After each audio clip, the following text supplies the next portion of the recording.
The climate is changing. Oceans are warming. Extreme weather is more common. Threatened species are under strain. Whether we accept it or not, it's happening. What we might do about it is up to us. We're on borrowed time.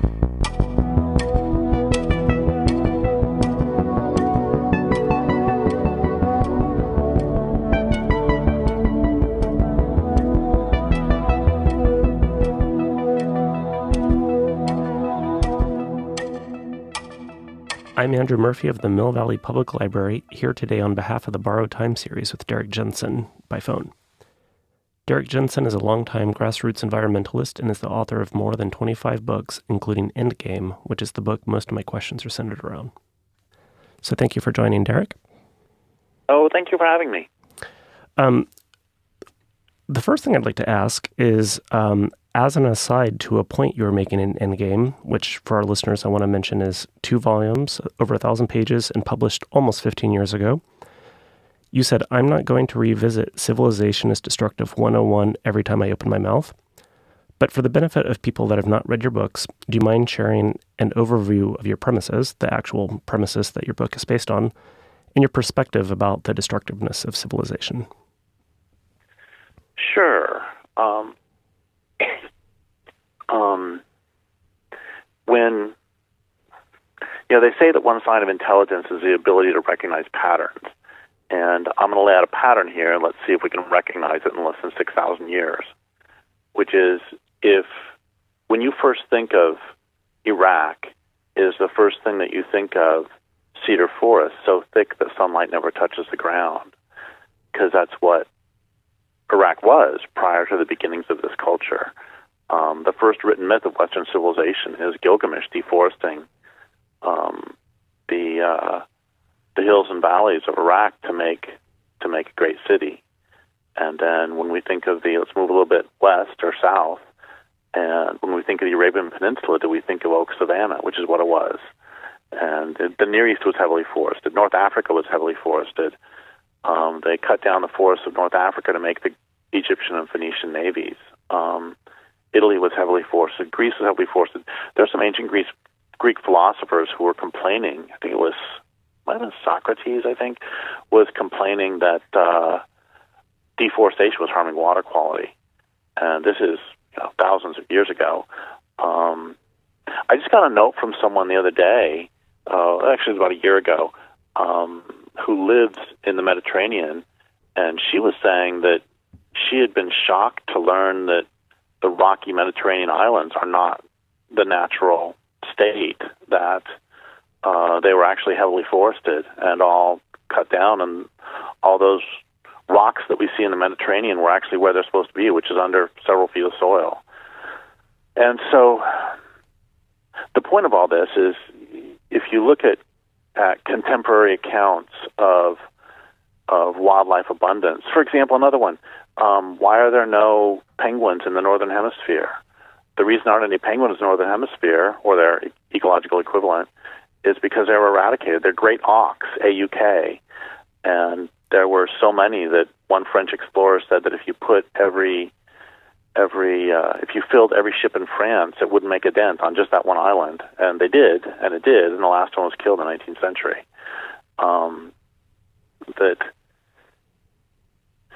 Okay, let's back up a little bit. If you have a city, how do I want to say this? I'll go with another anecdote. About 20 years ago, I was riding, 25 years ago, time goes fast, doesn't it? I was riding in the car with a friend of mine. Oh my gosh, this is 30 years ago. Anyway, 30 years ago, I was riding in a car with a friend of mine, George Draffin, with whom I wrote a couple of books, and we were stuck in traffic, and I was just making conversation. I said, "So George, if you could live at any level of technology that you wanted, what would it be?" And he was not in a very good mood, and he said, "That's a really stupid question, Derrick, because there's only one level of technology that's sustainable, and that's the Stone Age, and we'll be living there again someday, and the only question will be what's left of the world when we get there." So think about it for a minute. Any way of life that's based on the use of non-renewable resources won't last. And any way of life that's based on the hyper-exploitation of renewable resources won't last. So that if there are uncountable salmon in the rivers, and then you can count them, and then there's 1 million, and then there's 500,000, and then there's 250,000. We all see what that trend is showing. And likewise, if your entire way of life is based on the use of, say, oil, you would think that we would ask ourselves what that means to use it, and what are the consequences. So if I were to sum up all my work in, all my 20-some books in a couple sentences, it would be this way of life won't last forever, and when it's done, I would prefer there is more left of the world rather than less. Another way to think about all this is and then I'll shut up and let you ask another question, is civilization itself is inherently destructive, is based on destroying the land. And it brings great things to us. It brings us, the telephones that we're using right now, and it brings us modern medicine, and it brings us, whatever cool things we like, and also whatever absurd things that we want to make fun of. It brings us all of these things, but they come from somewhere. They were made somehow, and they were taken from where someone else lives. I'm looking at a wood stove right now, and the metals in this were mined somewhere, and every hard rock mine in the world pollutes rivers and destroyed to make that wood stove. And of course other things like cars or nails or whatever. And I mean, all I'm saying is that things come from somewhere. They don't appear magically like Santa Claus, bringing them. And so when I talk about civilization being inherently destructive of the land, we should ask what civilization means. And if you look it up in the dictionary, oftentimes it's a very laudatory, like, a very sophisticated way of living or something like that. But I like to define it more accurately, and this is accurate both linguistically and historically, as a way of life based on the rise of cities. And that's defensible because civilization comes from the root civitatis, which means state or city. And that's nice, Derek, but what's a city? So a city I've defined as people living in numbers large enough to require the importation of resources. And this is how every city operates. You have a central area. Picture a circle. We could, if we were sitting across from each other in a restaurant, I could be writing on a napkin, and I could make a little circle, and that's the city. And then I could make a bigger circle, and that's the area around it from which it derives its resources. Where does the water come from New York City? Where do the bricks come from? Where does the wood come from? Where's the food come from? And where does all the waste products go? Where does the poop go? The poop used to be dumped in the ocean, but now it is sent by railroad down to Alabama, I believe, where people can no longer sit outside because of the stench in that particular place where they dump the sewage from New York City. Anyway, the point is that as soon as you require the importation of resources, two things happen. One is that your way of life will never be sustainable, because if you require the importation of resources, it means that you've denuded the landscape of that particular resource, and as your city grows, you'll denude an ever larger area. And the other thing it means is that your way of life will have to be based on violence, because if you require the importation of resources, trade will never be sufficiently reliable. Because what happens if you require this certain resource and the people in the next watershed over won't trade you for it? Well, you're going to take it, which is why we could all become junior bodhisattvas, and the U.S. military would still have to be huge, because how else are we going to get access to the oil and other resources that are necessary for this way of life? So that's... And then one more thing. I want to be really clear that when I'm saying this, a lot of people think, well, when you're saying civilization is bad, you're saying humans are inherently destructive, and that's not true at all. The Tolowa Indians, and I'm not saying that they or anybody else is perfect. Nobody's perfect. We all have our issues. We're all just, flawed beings, but that doesn't alter the fact that the Tala, where we're living here sustainably, and I live in Crescent City, and the Tala lived here according to carbon dating for at least 12,500 years.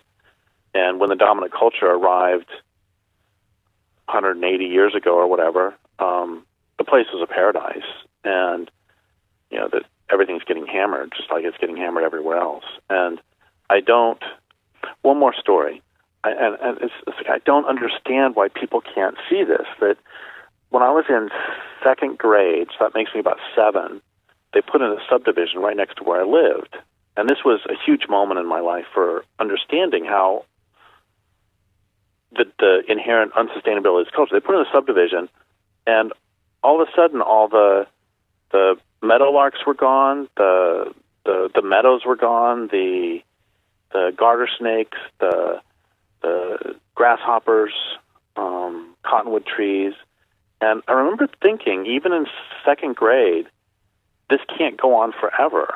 If they keep doing this, where will everybody else live? And my point is, I didn't have this language, but even in second grade, I understood that you can't have infinite growth on a finite planet. And that's what this culture has been doing for the last 6,000 years, is having perpetual growth and expansion. And on a finite planet, that's not a planet with a future. Would it be fair to say that you believe climate change is the symptom and not the problem? The only word that I would change in what you just said is I would say a symptom.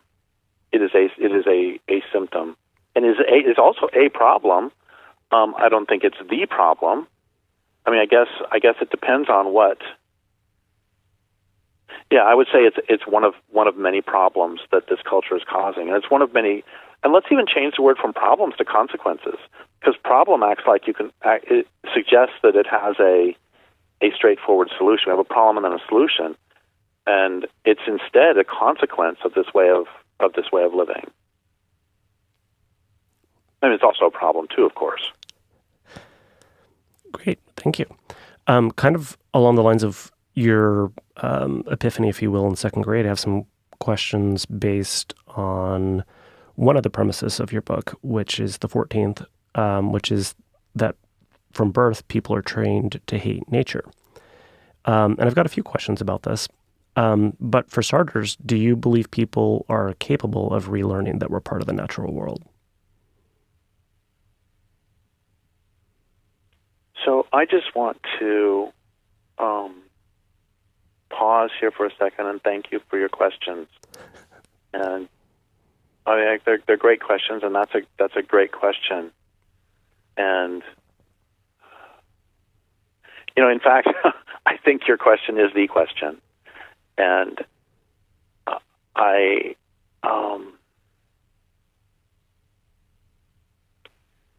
think it is possible for some people to relearn.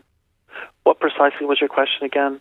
What was the language? Sure. So the 14th premise of the book is that people from birth are trained to hate nature. And I do have a few other questions kind of relating to this one premise. But my first question was just if you believe people are capable of relearning that we are part of the natural world. Well, I have a bunch of answers, of course. One of them is the Upton Sinclair line, it's hard to make a man understand something when his job depends on him not understanding it. And I change that a little bit to, it's hard to make a person understand something when their entitlement depends on them not understanding it. So I think that as long as we are rewarded socially and materially for pretending that we're not part of nature, I think that there are strong incentives to keep forgetting that we're part of nature. And another part of the problem is that one of the things that this culture has done from the beginning,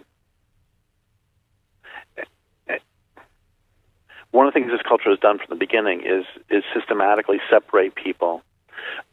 okay, one of the things that abusers do in interpersonal relationships is they will cut off their victims from their sources of support, from their family, from their friends. And they will do this because if they don't, nobody in their right mind is going to stay with the abuser. But what they want to do is systematically eliminate alternatives. And I've taken that dynamic, which is very well established, and applied it on the larger scale, but I'm not the first to apply it. That's been being applied for a long, long time, that you know, in the conquest of the West, the U.S. military knew that if you wipe out the buffalo, you will bring the Indians to terms, because the buffalo were their food source.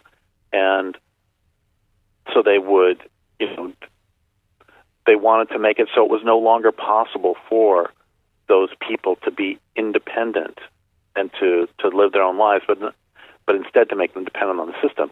And the same thing happened at the rise of apartheid. That apartheid was the laws were put in place primarily because there were these big mines and they needed workers, but the local people lived in subsistence economies and didn't need jobs, because why would you? I mean, nobody wants to go work underground. And so they would impose hut taxes, poll taxes, dog taxes, because these local communities didn't have any they didn't have cash, didn't have cash economy. Instead, it was a communally based gift/subsistence economy, and an economy based on social capital and relationships instead of money. And so if they suddenly impose a poll tax or a hut tax, a dog tax, then somebody has to get a job, because you got to get some cash. And it was done explicitly to send people into the economy. Oh, one more story about this, that there's and we'll get back to the point in a minute.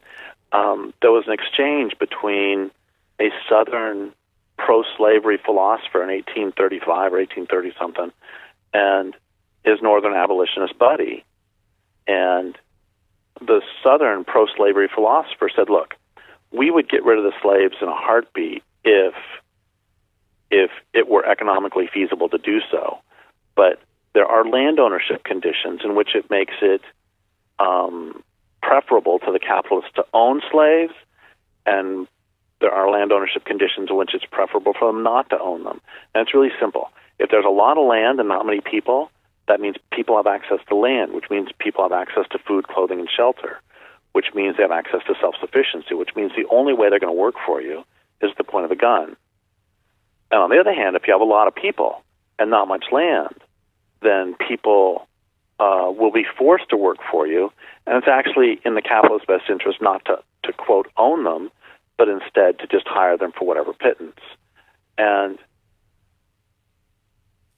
the point of all this is that another reason that we keep forgetting that we are part of nature is because the system has imposed itself between us and the real world. And when we think, where does your food come from? We don't think it comes from the land. Our experience is not that it comes from the land. Our experience is that it comes from the grocery store. And where do we get our water? We don't get it from a river. We get it from the tap. And if your experience is that your food comes from the grocery store and your water comes from the tap, you will defend to the death the system that brings those to you, because your life depends on it.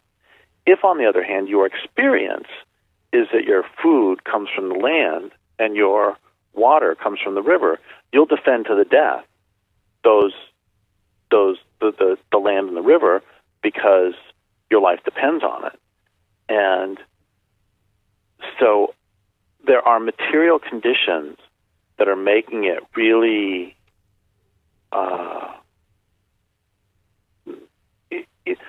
there are a lot of material conditions that are reminding all of us, that are helping us to forget all the time that we're part of the natural world. And then, of course, we've got our entire epistemology is based on the notion that humans are the only meaningful beings in the universe, really. We're the only species that matters. We're the only species who's intelligent, et cetera, et cetera. So when we have all of those, or there's this, and sorry if this is going to be too lowbrow, but I've seen these ads lately for the past few months, these ads on television that just drive me crazy. Therefore, I don't even know what company they're for, but they're about how one of the taglines is "Defy Reality." They're selling games basically, or selling a gaming system, a computer game system, and it's the whole thing is about how we create our own reality, and that they actually use the phrase, we defy reality. And that just terrifies me. It's just, so my point is that on every level, from the material to the entertainment, we are consistently taught that that the real world is not the real world. The real world, I mean, I used to teach, and a lot of my students would say, what are you going to do when you get out in the real world? And what they meant is, what are you going to do when you graduate from college and have to get a job? So the real world is the economic system. Or look at it this way, what do all the so-called solutions to global warming have in common? What they all have in common is take industrial capitalism as a given, and the natural world is having to conform to industrial capitalism. And that's insane in terms of being out of touch with physical reality, because the real world is the real world, and the real world has to be primary, because without a real world, you don't have any economic system whatsoever. And so my point is that, yes, at some point, we all know that eventually we die. At some point, we all know that we fall back into the world. But there is a several thousand-year-old edifice of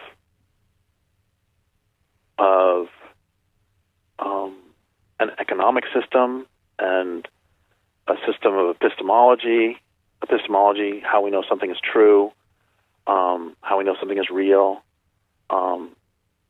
There are so many things that are just keeping us from reality. So it is possible to relearn, I believe, but there are great rewards to keep forgetting, and I don't think that most people will. And there's also the whole question of how change takes place. That I remember reading something in my 20s that some guy said, it takes 10 years to change your mind. And I know for myself that it can take a few years. That if I hear a new idea, it's like, no, I don't like that idea. I don't think I agree with it. And then, it can take at least 9 months or a year or 2 years to change my mind. I don't generally change my mind in an instant. And on a social scale, that's even bigger. I'll say one more thing, and then we can go on to the next question. That Peggy Reeves Sanday studied rape cross-culturally and asked, present tense, she still studies it, and she asked, why are some cultures high rape and some are low rape? And a lot of them were pretty obvious. If it's highly militarized, it's probably a high rape culture. If there's, if women are demeaned, then it's probably a high rape culture. But the one that has to do with the current situation is if there's a history of ecological dislocation in the last couple hundred years or few hundred years, that can lead to a high rape culture. And there's 2 points to that. One is that when cultures get stressed, often men take it out on women. But the real point that I want to get to, having to do with can somebody remember we're part of the natural world, is that the other thing that says to me is that when you have a large trauma, it can take several hundred years for that trauma to be metabolized in the culture and for the culture to get past its own cultural PTSD. And so the reason I bring all that up is because even if individuals can remember,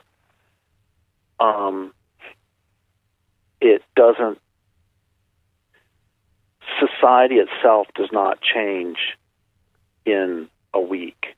Society itself, you have to have new stories to replace the old stories, and that takes a lot of time.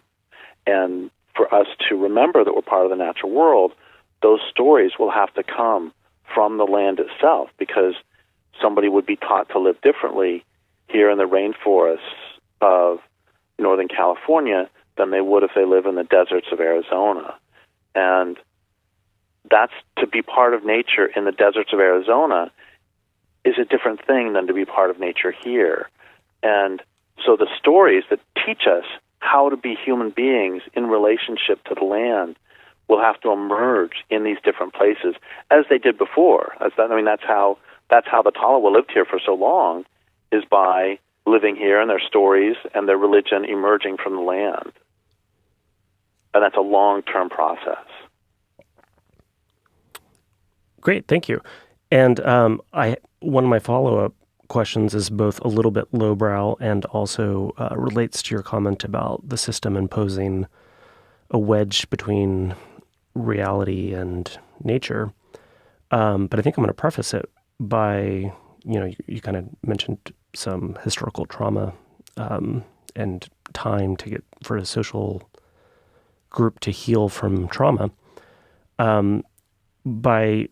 When I read John Muir for the first time, one of my takeaways in the moment was just that when he wrote at the end of the 19th century, he was a beloved writer and people liked reading about nature. He kind of sold the country on California and Yosemite specifically.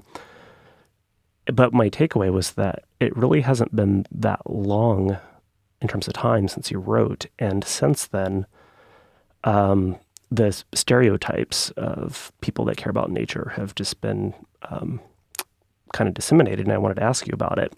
And my lowbrow way of getting to this, or lowbrow reference I refer to, is just the other day I saw a headline in the Onion, the satirical paper, and the headline was, "Hiker trapped for days under fallen boulder survives by cutting off own ponytail." And I guess I'm just kind of curious to hear some of your thoughts on this, stereotype of a dirty hippie and environmentalists with acoustic guitars and kind of this perception of what it means to care about nature. Wow, that's another great question.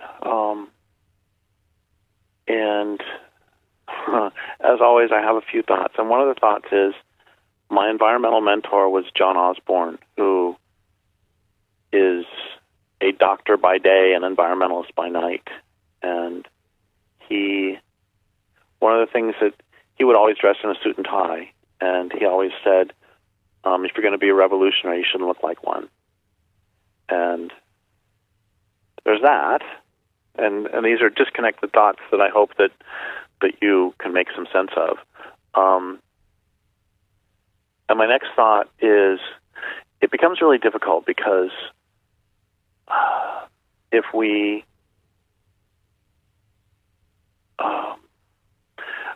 back when I lived in Spokane, Washington in the 90s, working with John, one of the things we would do is file timber sale appeals. That's the Forest Service would put out a timber sale, and they're almost always, they violate environmental regulations. And you would look through their documents and find out how they're violating various environmental regulations and appeal the timber sale.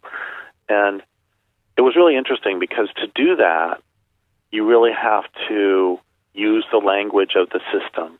You have to talk about why this violates NEPA or NUFMA, or how it violates the Endangered Species Act or the Clean Water Act. And those are important tools to have and important tools to use. But I remember there was this one group, this one couple, two people who would they would always, instead of signing their appeals the regular way, signing your name or whatever, they would put little paw prints for, this is Fox and this is Bobcat and this is Wolf filing a timber sale appeal. And on one hand, I'm imagining that a lot of the Forest Service people would roll their eyes when they saw that. But on the other hand, they were doing a really important thing, which is remembering who are the primary stakeholders here. And it has to do with the question of whether playing by their rules, or playing by their rules, which are rigged so that they will win, or trying to break. How am I trying to say this? That Neil Everton, the great environmental philosopher who wrote The Natural Alien, he talks about this dilemma. He calls it the lawyer's dilemma or something like that. That he makes up a circumstance in which, let's say that there is a racist judicial system that has two sets of laws. One set of laws for when a person has 100% white blood, and one set of laws for when they have 0% white blood, and another set of laws for when they have anything over 0% white blood. So if you have a little bit of white in you, you're in better shape. And then he proposes that, say there's an African American who is on trial for something, do you try to argue that this African American person is actually 1% white and get them into this other easy category? Or do you argue about the unjustness of that legal system in the first place, recognizing that if you do so, you may endanger this particular client because you'll be shooting to take down the whole situation. But right now, I'm just trying to save this guy's life.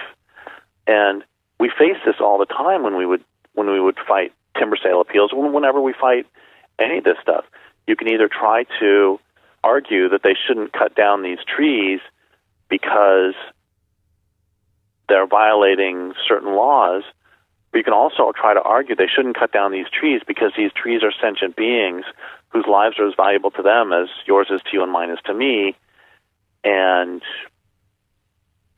if you do that, you're going to lose. Except if you keep doing the other, you're eventually going to lose. And now what this has to do with the dirty hippie thing is that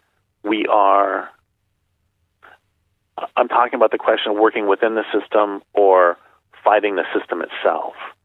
And that leads to a huge and I think incredibly interesting question about Joseph Campbell talked about how for those in whom a local mythology works, there exists a sense of accord with the universe and a sense of meaning. So, for example, if the signs and symbols of Catholicism work for you, and communion means something to you, and all the other rituals of the Catholic Church mean something to you, you have a path set out before you that contains several thousand years worth of meaning. And likewise, if the signs and symbols of capitalism work for you, if the American dream works for you, if you derive some sort of meaning from the accumulation of wealth, then you have a path you can follow that's pretty well trod. But, he said, if those signs don't work for you, then you have to set out on what he called the hero journey. And sorry for the sexism in language, but let's go with it for now. You'll set off on the hero or heroine journey, and which is really a quest for meaning. And that's what all those old myths and fairy tales are about, is how do you become a human being? They're teaching you how to do that. And the way this ties back to what you said before is that a lot of people, a lot of then the environmentalists, a lot of them would, the system, if your primary allegiance is to the land and not to the economic system, that means that the economic system on some level wasn't quite, the signs and symbols of it weren't quite working for you well enough, because one of the points of the propaganda associated with the system is to make it so the system is more important to you than the living planet. And if that doesn't work, then that means that you get spun out. And, I'm going to start over with a different direction here. It's the same direction, but different example. That, it's sort of commonly thought that a lot of writers and artists are kind of crazy. And I don't know whether I resent that statement or resemble it. Probably both. Anyway, the point is that a lot of writers can be unusual because they themselves, the reason they became writers is because they were spun out too, and some of the signs and symbols of the system didn't work for them, and they had to try to make their own meaning, and that can be a path that can lead to some eccentricities and can lead to some variances from the norm. This is why we get the stereotype of the bohemian artist. And the point is that the stereotype is there in part because there is a germ of truth that a lot of people who've been spun out from the system can then end up with a different fashion sense, they can end up with dirt under their fingernails because they've been outside so much. They can end up, it's crazy. I can look out the window here and I can see bear poop all over the porch. And, probably a lot of people would think it's really weird to have bear poop all over your porch. I love it. I love the bears more than the bear poop. But the point is that I think that there is a germ of truth that a lot of people have been spun out. A lot of environmentalists have been spun out and have a different value system. And then that can be turned into that cliche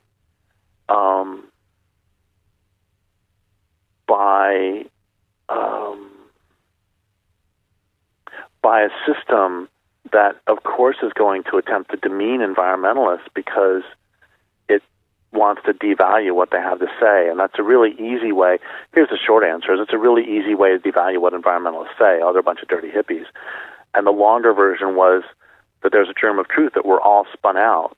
And some people it manifests in different ways. Some people it might manifest in a lack of hygiene. Other people it manifests in, whatever other ways it might manifest in you or me. Well, kind of on that note, but different. What is your take on some of the current environmental groups like, say, Extinction Rebellion and Sunrise Movement? Because they don't have that acoustic guitar, long hair kind of image associated with them. What was the second group you named? The Sunrise Movement. I don't even know what that's about. Can you tell me real quick? Yeah, well, I think I first became aware of them right after the 2018 election. A group of them stormed Nancy Pelosi's office demanding the Green New Deal. So they're kind of, that's basically I believe, I don't want to speak for them, the bigger goal is to pass the Green New Deal. Right. Well, it's interesting that you brought up Extinction Rebellion because when you had the first half of the question, or when I was listening to the sentence the sentences that unfolded about what do I think of environmental groups, and where I thought you were going to take it, either going to say like Greenpeace or Sierra Club, and part of the problem, and I don't know anything about Sunrise, so I'm not saying that, but Extinction Rebellion doesn't fall into this category. But part of the problem with a lot of modern environmentalism is that it has been co-opted. It used to be that environmentalism was about saving wild places and wild beings, and it's been transformed into being a way to try to sustain this culture a little bit longer. The sustainability movement has really destroyed a lot of environmentalism by changing it to be about powering this culture a little bit longer. So like you can get 1 million people or 100,000 people marching on the streets of New York or Boston or Paris, and if you ask those individuals what they're marching for, they're saying we're trying to save the planet. But if you ask them for their demands, they are probably demanding, they'll say we want subsidies for wind and solar industries. which is extraordinary because what they've done is capitalism has been able to capture a movement that was about trying to save the planet and turn it into a lobbying arm of a sector of industrial capitalism. And that's why I was kind of glad that you went to the Extinction Rebellion direction, because I haven't seen that happen to Extinction Rebellion yet, and I hope it doesn't. That Extinction Rebellion still seems to be about stopping the depredations of capitalism / civilization on the planet.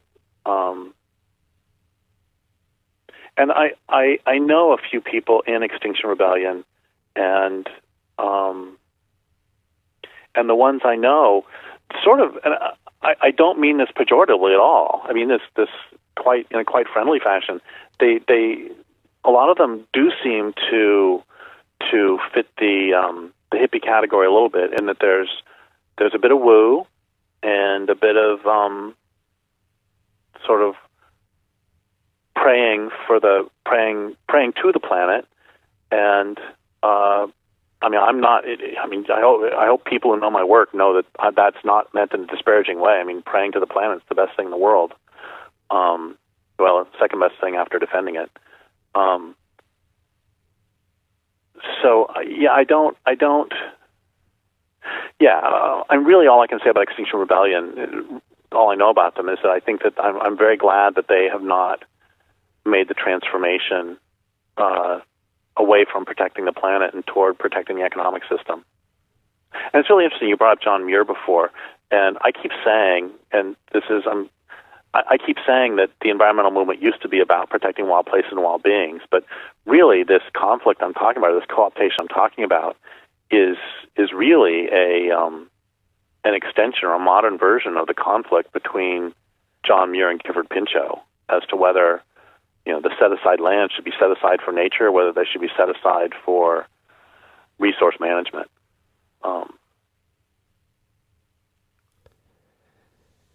Yeah, and we know what happened there. Yeah, we do.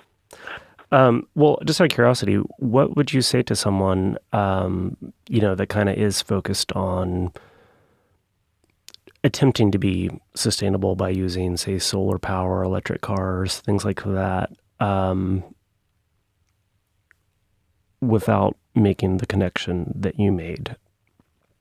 I mean, what would you like to say to somebody to kind of open their eyes, if you will?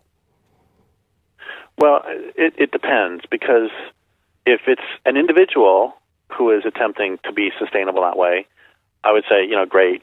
My mom got a Prius, and that's fine. It doesn't really matter. But an individual's choice, personal change doesn't equal social change. So the individual can put solar panels on their house, or they can not, or they can, sleep in a tent in the woods, or they cannot. And on the large scale, it doesn't really matter. That the personal choices are not the point. The point is organize political resistance. And then, so far as what I'd say on a larger scale about should we be organizing for massive wind and solar installations is, do they really help blue whales? And the answer is no. And do they help the planet at all? And the answer is no. The world does not need, the world, by which I don't mean the economic system, which is the transformation we have to make. When we talk about the world, we have to talk about the world. That doesn't mean the economic system. The world does not need more industrial energy, or the harvesting of more energy by the industrial system, I should say, to be more precise. And there are a couple reasons that wind and solar don't help. They don't even run the economy. There's a lot of money being put into them, and it's not even powering the economy very much. But in any case, it's not replacing fossil fuels anyway, because there's something called Jevons paradox. Jevons was an economist in the 19th century who studied, among other things, coal use. And what he found is if you increase the efficiency with which you can use coal, you would think that would lower coal use, because now, we can heat the house using half as much coal because it's more efficient. But that's not what ends up happening in practice. What ends up happening in practice is if you increase the efficiency of your coal use, capitalism and individuals find more use for the coal. So actually coal use increases. So what happens is that this wind and solar, even though they're not very much, and even though they're very destructive of the land in their own ways, which we can talk about or not, they aren't even replacing the others. They're adding on to it. Every single source of energy that's come on has added on to the previous one. This is going back to the age before the age of oil. That when oil came on, it did not decrease the use of wood as an energy source. It added on to it, and in fact, it didn't even decrease the use of it didn't even decrease whaling. That they used whale oil for certain things, and that did not decrease. In fact, it increased because now you have oil-based engines on your whalers, so they can go farther. And this is true at every step of the way. I mean, indoor marijuana is a huge addition to various to the grid, and it is sucking up a lot of the new sources. Or we've got Bitcoin mining that nobody had. Or we've got server farms. It's just finding new ways. So really, the whole wind and solar system is not a real response to global warming. It's really a response to the industrial system needing ever more energy. And it has nothing to do with saving the planet. In fact, there are grassroots environmentalists all over the world who are having to fight the installation of wind energy harvesting and solar energy harvesting facilities everywhere. And real environmentalists are fighting them tooth and nail.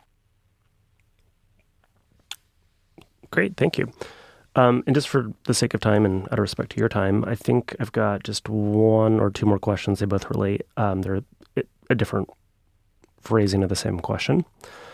But I wanted to ask you about hope, because in your book, Endgame, you've got a chapter titled Hope, and I interpreted you're dismissive of the premise of hope itself, which could be considered rational thought. But if hope is not the right word, what is it that motivates you to write books and work as a grassroots environmentalist?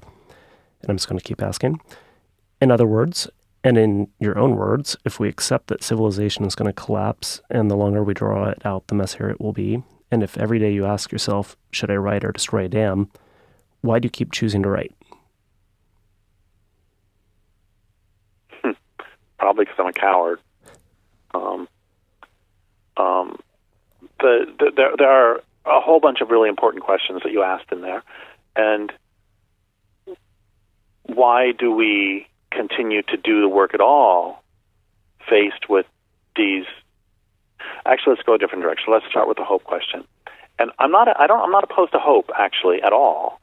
But what I'm opposed to the imprecise use of hope. That I was doing a talk in Colorado 15, 16, 17 years ago, and I was bashing hope, and someone in the audience shouted out, "What's your definition of hope?" And I was like, "Oh gosh, I don't know. Let's define it." I asked them to define it, and the definition they came up with I really like, which is hope is a longing for a future condition over which you have no agency. And that's how we use it in everyday language. I am not going to say to you that I hope that I eat something today. I'm just going to do it. On the other hand, the next time I get on a plane, I hope it doesn't crash. Because once I'm on the plane, I'm completely out of control. I have no say over whether it crashes or not. And then I can hope. Oh, a great example is I was talking to Terry Tempest Williams one time, and she said to me, we were talking about hope, and she said, "So are you telling me that I can't hope that my brother survives his cancer?" And I said, "No, I'm not saying that at all. What I'm saying is you can't say, I hope you make it to the hospital while you're standing there with car keys in your hand. That what I'm trying to do with my discussion of hope is to figure out what we can and can't control." A couple examples. One of them is that I was doing a talk one time, and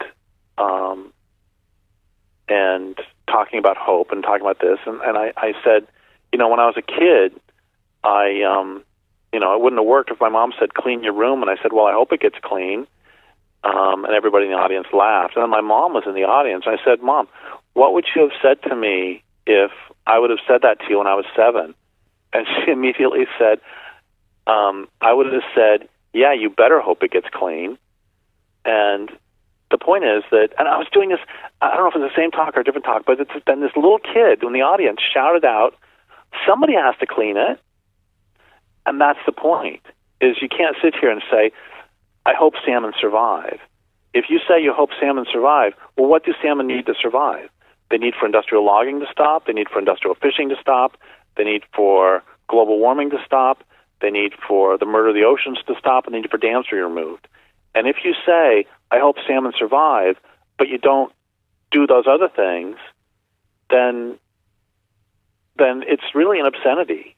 And this very smart Anishinaabe woman wrote to me after Endgame came out, and she was saying, I think there is a role for hope and prayer.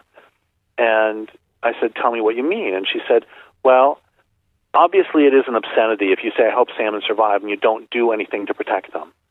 But if you remove the dams, and you stop the industrial logging, and you stop the industrial fishing, and you do all the other things, stop the murder of the oceans, then you have to hope that the salmon accept your offering and accept your prayer and do their part. And I completely agree with that. That what we have to do is we have to do our part, and then we have to hope that the world does its part. Because the world is doing its part right now anyway. The world is desperately trying to survive. I'm surprised, given the assault on insects over the past 80 years, just nerve agents constantly being applied, I'm surprised that they've survived as long as they have. And the world is desperately trying to hold on. And what we need to do is we need to protect every wild place, we need to protect every wild being we can, and we need to work to bring down the system as soon as possible. But also, what we really need to do is to switch our loyalty away from the economic system and to the natural world. And then we have to ask ourselves, if Delta smelt could take on human manifestation, what would they do? If coho salmon could take on human manifestation, what would they do? How do we act in the interests of the forest? What does the forest want? What does the river want? What do the coho salmon want? And it's like John Osborne. I've asked him so many times why he keeps doing the work, even though it is so despair-making with just the assaults on the planet. And of course, it's like my friend Lear Keith often says, that if there's anybody alive in 100 years, they're going to wonder what was wrong with us, that we didn't fight like hell when the world was going down. And now is the time for us to fight and to protect every bit we can. And so I've asked John Osborne so many times, why do you keep working when it's so, when the world keeps getting killed? And he says what he wants to do, and the reason he's always done this work, is as things become increasingly chaotic, he wants to make sure that some doors remain open. And what he means by that is if bull trout are around in 10 years, they may be around in 100. But if they're gone in 10, they're gone forever. And if this patch of old growth is here in 10 years, it may be here in 100. But if it's gone now, it is, in human terms, gone forever. And so... just to jump in. Go ahead, please. Well, the last comments you just made me think of your premise that the longer we draw it out, the messier it'll be. I guess initially I was thinking what you just said contradicted that, but I guess actually it doesn't. It supports it. That it's just trying to survive. If civilization would have come down, whatever that means and however that means, 300 years ago, people in the Pacific Northwest could still eat salmon. See, part of the reason I'm an environmentalist, it's so funny, is, and I don't mean this in terms of Republican, Democrat at all, but part of the reason I'm an environmentalist is because I'm fundamentally conservative. And what I mean by that, again, I don't mean socially conservative. I don't mean any of that stuff. What I mean is, I think it's a really stupid idea to wipe out salmon that you might need to eat tomorrow. I'm just very conservative that way. I think that before you commit yourself to a path, you should think about the consequences of committing yourself to that path. So before you build a dam on the Columbia River, before you build however many dams are on the Columbia River, you should think about what the consequences of those are. And you should ask yourself, is it worth it to have cheap electricity to smelt bauxite to make beer cans to destroy the salmon? Is that worth it? And so no, I think that it's a fundamentally bad idea to keep.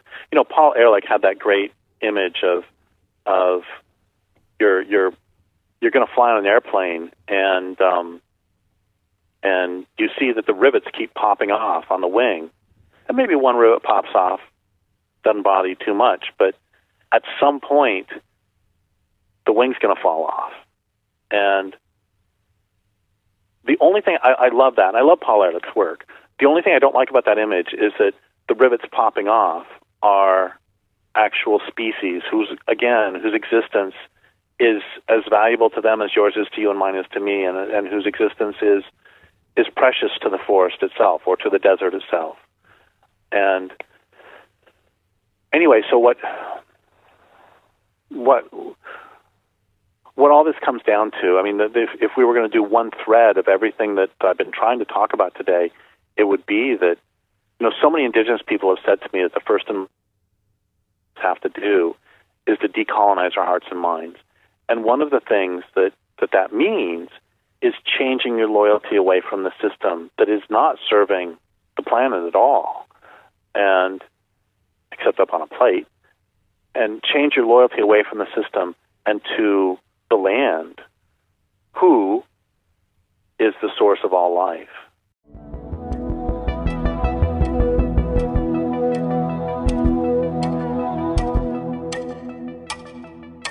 Borrowed Time is a collaborative effort by librarians to combat climate change by discussing sustainability issues and all things related to the human influence on our ecosystem.